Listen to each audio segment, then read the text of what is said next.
የተግሳጽና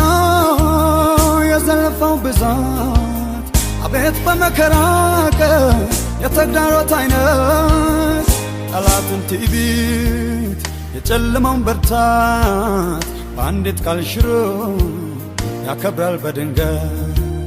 የጠላትን ትዕቢት የጨለማውን በርታት በአፉ ቃል ሽሮ ያከብራል በቅጽበት